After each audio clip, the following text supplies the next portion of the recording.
All right, time for lunch. Let's check in the kitchen with ABC7 Culinary Director Judi Gallagher on this Halloween. Hi, Judi. Well, hi there, Scott. Nothing too spooky in the kitchen today, but it's going to be perfect for those days where it's in the 80s.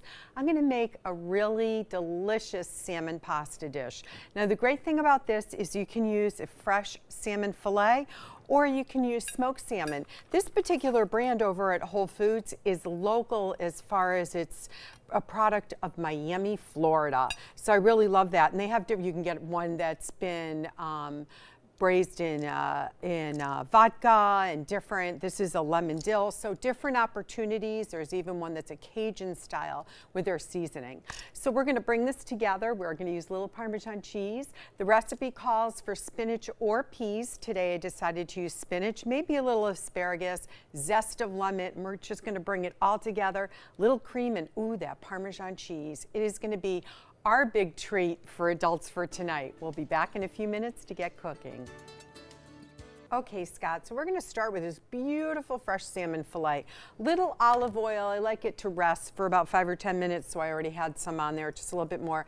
This is one of my favorite things, the Florida Sunshine from St. Armand's Spice and Tea Exchange, and I love it because it has these elements of the different salts and dried oranges and citrus. So I'm going to turn that over, get the skin too. We're not going to keep the skin on once it's cooked, but I really want to get the crispness into this, and that's going to really help. Flesh side down.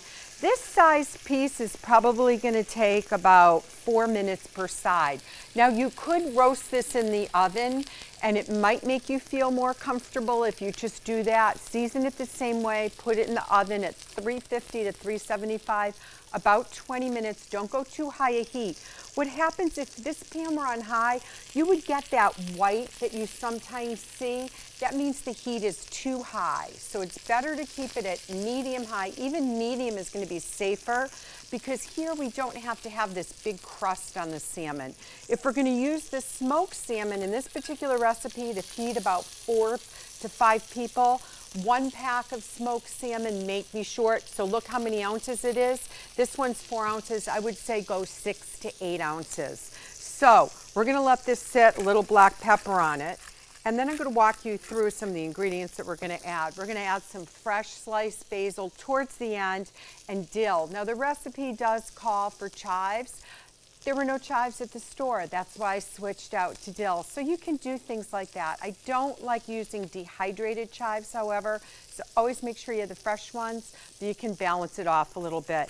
Now, we're going to be adding garlic to the pasta, and I have some elephant garlic. I'm going to add this to the pan just where that oil is, just about enough for 1 clove of the elephant garlic. I'm going to make sure that I don't brown it though, just a little translucency, and then I can take it out of the pan. I have pappardelle pasta, which are those nice, wide, thick noodles. But if you prefer, you can use a penne or a rigatoni. That's what I like when a recipe, you don't have to be bound to one thing because often I like to shop my cabinets. Oops, I have 2 boxes of this. I've even made this with orzo. So when we come back, we're going to add the different ingredients. The salmon will be done. We'll flake that out. We'll start to add the pasta and the cream. It'll all come together with a few capers. So stay with me. Dinner is coming up in just a few minutes. Oh, Scott, we are rocking it. Now comes the good part. Let's add a little bit of cream and let's get that temperature down because we don't want it to curdle.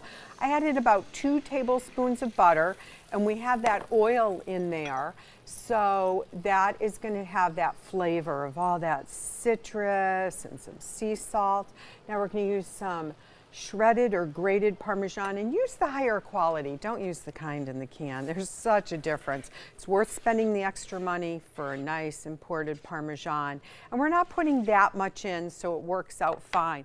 Little splash of white wine if you want, and because we're going to open up a bottle of white wine to have with it, right? So the sauce is basically coming together really well. We'll take in some fresh spinach. Like I said, you could use peas, you can use asparagus. Just about 2 teaspoons of capers and make sure they're drained. And then you can see I flaked out the salmon. That's why I say this is a great forgiving dish. So you can see I flaked it right in the pan so all that delicious juiceness is still there with the garlic and that oil, adding more flavor. So now that the cream, that we know that it has a chance to come up to temperature so it won't curdle, we're going to just add a little brightness and do zest of lemon. And then we're going to go ahead and we're going to add our pasta. And like I said, you know, almost any pasta will do. I prefer not spaghetti, but rigatoni. I'm using pappardelle. I love the way pappardelle just adheres to the sauce. So with those wide noodles, so delicious, and a nice quality imported brand is always great. Or Peperonata Pasta, our local pasta company. They'll be down at the farmer's market on Saturday. So that's always an awesome choice. So now we're going to take some lemon juice, about the equivalent of 3 tablespoons. And again, let's go slow on it because we don't want the cream to curdle. And sometimes with citrus, whoops, just got a little splash in the eye there. That can happen. So we're just about done. Now what I want to do is just sprinkle just a little bit of basil in it, and then we're going to finish it off with some more basil and cheese. And of course, a little more of the Florida sunshine. Let's take a break and come back for a taste real soon. It's definitely a treat, not a trick today. Welcome back. We're having a feast. We are. We decided we'd have our little Halloween meal now, There right? you go. It's really good, Judy. I gotta tell you, delicious. Thank you. I think the lemon zest, the orange zest that's in that Florida sunshine blend, bringing it together, a little cream, not too much, Parmesan, and I think the capers give it a pop as well. It really does the trick. I tell you, I love salmon and pasta together. They really Me taste too. good. Well, I love anything with pasta. I true, like too. good old white pasta. I mean, that's my nemesis. That is absolutely true. And how do we get the recipe? You can go on mysuncoast.com, and now there's a little change. Click on the Suncoast view and you'll find the recipe and the videos up there. There you go. Scott? Thank you both.